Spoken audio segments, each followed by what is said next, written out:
আমার তরফ থেকে ফুলের শুভেচ্ছা ও স্বাগতম। আশা করি আপনারা ভালো আছেন, আর আমি দোয়া আশীর্বাদ করি আপনারা সবাই ভালো থাকেন।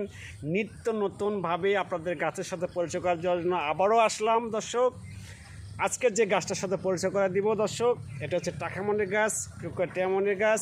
এই গাছটার উপকার সম্বন্ধে দর্শক, এটার অনেক উপকারিতা, শুধু আজকে অত কিছু বলতে পারবো না, শর্টে আমি শুধু এটা কিছু পানি করে দর্শক। যাদের বেশি শত্রু পান মারে, কুফরি করে, বিভিন্ন ধরনের ক্ষতি করার চেষ্টা করে দর্শক, তাদের উদ্দেশ্য করে বলবো, চিরতরে শত্রু মুক্তি হয়ে যাবে, শত্রু থেকে মুক্তি পেয়ে যাবেন। জীবনও আপনাকে কুফরি করতে পারবে না, বান মারতে পারবে না দর্শক। এই গাছের শিকড়ের সাথে, গাছটা ভালো করে দর্শক দেখে নেন, এই গাছের শিকড়টা শনি মঙ্গলবার উঠাবেন এক নিঃশ্বাসে দর্শক। উঠানোর পরে গরুর রশি একটু নেবেন, ছাগলের রশি একটু নেবেন, নিয়ে লোয়ার মাদুলিতে ভরে এটা আপনি মাজায় ধারণ করবেন দর্শক। আমি আপনাদেরকে বলে দিলাম, যত বড় কুপুরিবাজে হোক, যত বড় জাদু টানায় হোক দর্শক, যে ব্যক্তি আপনাকে ক্ষতি করবে, বান মারবে, উল্টা তার শরীরে গিয়ে পড়বে, ঢুকে যাবে দর্শক।